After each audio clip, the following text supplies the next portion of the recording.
Finally, a source of raw, real, and honest information on healthcare issues that matter most. Welcome to BS Free MD.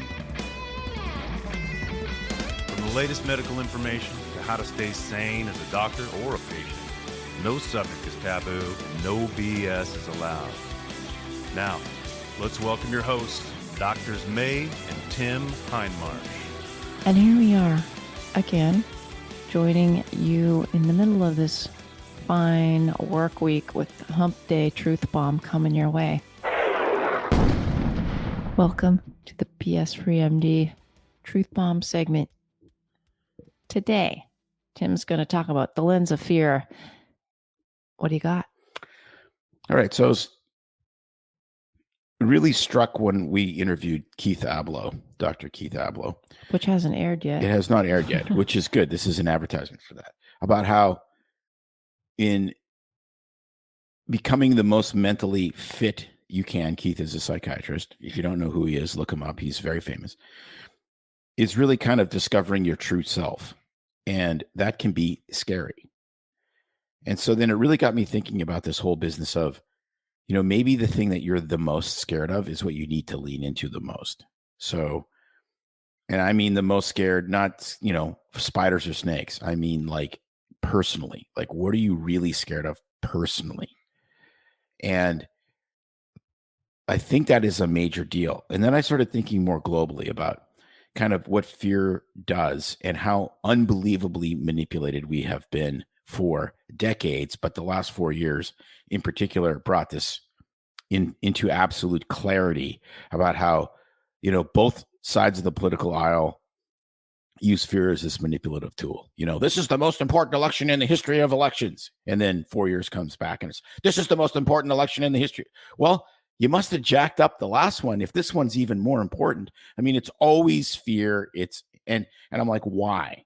Why is it like that? Well, because it's effective. Because fear is like a lens and it makes you focus on whatever you're scared of. And that can be really good if you're being chased by a bear in the woods, or it can be really bad if you're just generally only motivated by things that scare you. You see something on social media and you're heightened and you're pissed off and you're scared. And you see something on the news and it's the same reaction. So I see fear as kind of a lens. And it's fascinating what happens in our brains when you're in a state of fear. Is it actually kind of disconnects your rational part of your brain, your cerebral cortex, and it excites your amygdala, which is in your midbrain, and it makes you focus on that thing. And it can be unbelievably healthy, and it can actually be unbelievably productive if you use it in the correct way. So, you know, I think back of interviews with Jeb Corliss, who's one of the world's most famous base jumpers. And he's like, no, I was always scared. But I harness it and I use it as fuel to be safer and to pull off whatever stunt I'm doing. I remember when we interviewed Eddie Braun before he jumped over the Snake River Canyon in the steam rocket. And we said, were you scared? He goes, no, I wasn't scared at all. I was terrified. Like he was absolutely petrified with fear, but he did it anyways. And he was very focused. And so fear focuses you. And so then the question is, what do we choose to look at? What do we choose to let scare us? And should we just be ignoring things? Like, should it be things that we just go, no, I'm not scared of that anymore. This is manipulation. I'm ignoring that. And I think probably most of what we hear in social media and popular media is just fear as a lens of manipulation with which we need to be completely pulled away from. Well, I've been pretty good lately with avoiding social media, other than to, you know, post a question to our local HOA about my sprinklers and bark dust when it's coming, because you're right. A lot of it is either, look at my life, it's so great, it's 10 seconds of the perfect fitness routine or whatever, and these people putting unrealistic stuff out there. It's the homes that drive me nuts. All these influencers with the perfect homes that look like they all came out of Crate and Barrel drive me nuts. But anyway, it's kind of fun to watch some cute cat videos, I guess. But social media, pretty detrimental, and I've been withdrawing from that because you're right. The news, social media can be all fear-based or unrealistic. The other thing, though, is that a lot of I was thinking this when you're speaking about using fear, and that a lot of people that we've interviewed or that we know, or even ourselves, have been terrified of things and use that to channel what you're doing. And like you said, the one guy becomes more hyper alert while he's skydiving and makes him safer. A lot of people think when they get fearful, it means they're supposed to stop. And I think a lot of times people forget that being afraid doesn't mean it's like a red flag that you must stop and avoid that at all costs. Not like in, I don't know, if you're into caveman days where bear comes, you get afraid, run away. Fear doesn't mean it's something to be avoided. And I think that's where a lot of people have to actually stop and think and go, what does this fear mean? Is it dangerous? Is it something that's going to harm me? Is it telling me, no, this is not a good choice? Or is it afraid because it's just the unknown? You don't trust yourself. It's like, what's going to happen? Can I get past my fear safely? Is it something I can do safely and use this as an opportunity for growth? Because I'm not thinking quite like Eddie Braun flying out of a rocket, but we can be afraid of stuff like giving the speech or applying for that job and going to a job interview, or trying out a new thing that just sounds really weird, or putting yourself out there in a group to meet people that's uncomfortable. What's the worst thing that's going to happen, really? And so that kind of fear, you go, well, it's life-changing, and I might feel humiliated, or I might fail at this task, but is anything severely bad going to happen? No. And so does that make sense? I'm thinking that a lot of people, they sense a little fear and they just like put the brakes on, and then they don't go any further because they're like, fear not good. I don't want to go there. So how do we? Well, I think you have to look at it in the entirely opposite way. Is that, if you look at something, if you're scared, and it's not like being cut off in traffic and then you have an adrenaline response. I mean, it's the speech, it's applying for the job, it's all those things you say. I think those are when you have fear in those situations, you should lean into that. You should 100% lean into that, because it's an opportunity for growth. It's the only push yourself, yes, and improve. And for me, and I think a lot of people, they entangle fear with also the fear of failure, in that there's fear just of anxiety, not so much failure, but as much as just being very vulnerable and naked, and in the sense of people get to see them and they get exposed if they're doing something, we'll say a speech, for instance. But for a lot of people like myself, then we're not going to do a talk on failure, but there's the fear of the failure at not working out, or the fear of all these unknowns and variables you can't control. But I think, and it's when you learn that it's only an opportunity to learn about yourself. And even if it sucks, even if, say, you give a speech that flubs, or if you try something and it doesn't quite work out the way you expected, it's always going to be something that you can turn into pretty much the positive by learning something about yourself, that situation, and then tweaking it for next time.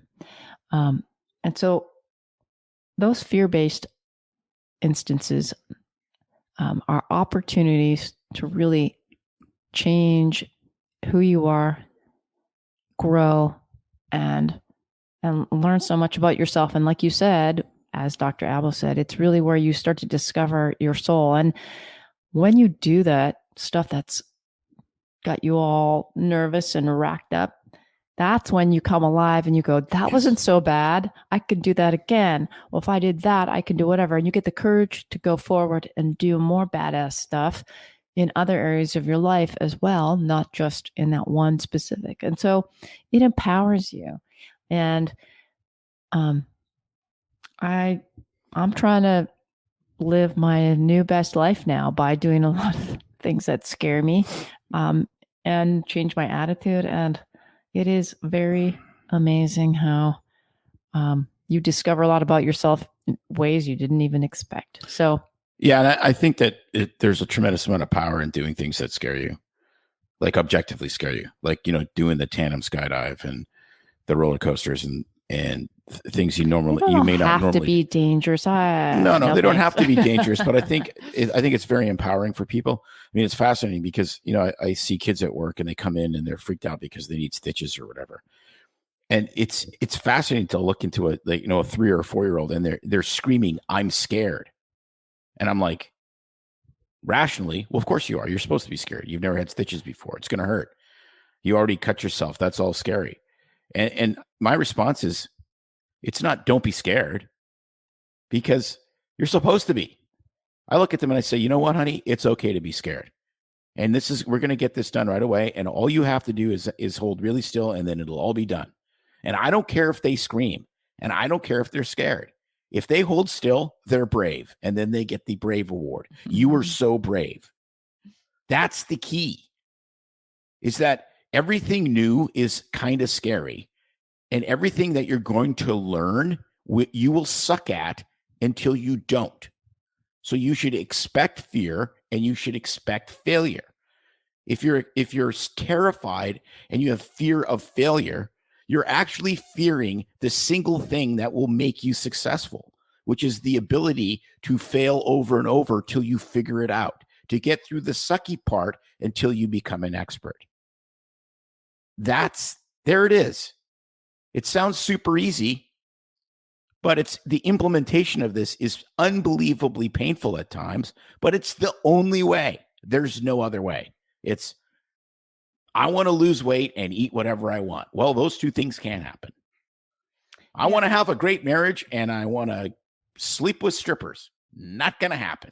Like, there's certain things that just don't go together. And I would say, sometimes along the way where you start off with in this journey that's got you freaked out, you discover that, I really don't want to. I tried that thing out, didn't work out, but now I know where I want to go. And you end up going down a whole other path that opens up new doors for you. That's very enlightening. And so it might be a skill or a sport or something you're trying to learn, and it sucks. You keep falling down like a kid learning to ride a bicycle, and you have to push past. But sometimes it's like, I discovered that I really like a unicycle better. And what do you know? And you can juggle whilst on a unicycle. So, yeah, I mean, I could talk about this for hours, because like, I think of just even since we moved and I started kiteboarding, and how I'd be driving to the bay and I would be scared shitless. I'm like, why am I doing this? I'm almost 60 years old. I'm learning another action sport. It could legitimately kill me. It, in all likelihood won't. Because your brain works differently than most people's. That's why you're but the thing is, if I gave into feeling scared, I would not get I would not get the rewards of learning a new activity and meeting really cool people, and then being able to, rip around on the water in an amazing environment. And so you almost have to have, it's faith. You have to have faith that the pain will be, worth it in the end. And, I mean, I was timid as a child. I don't know how I learned this. I don't really know where this came from, but I'm still scared. I still get nervous.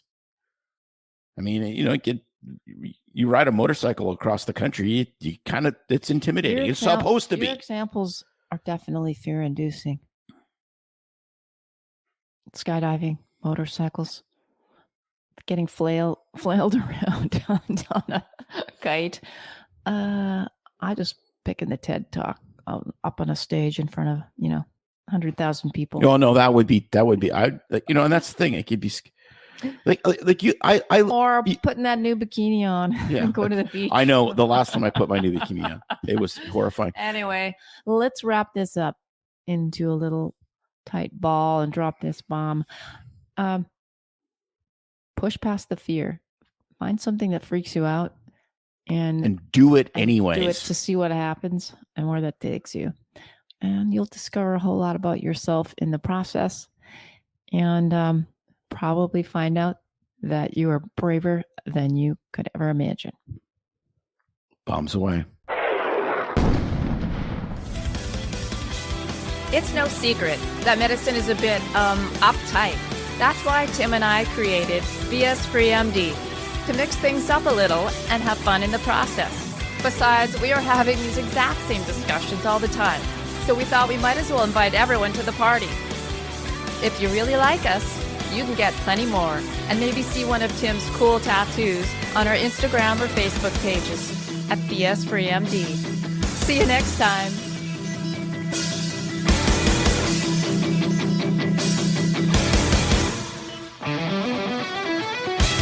While we try to keep BS Free MD as raw and real as possible, we can't be held responsible for any medical decisions or discussions had as a result of what you've heard on the show. We know, bummer. But the truth is, we really do care about your questions. So feel free to reach out to us by email at doc@bsfreemd.com.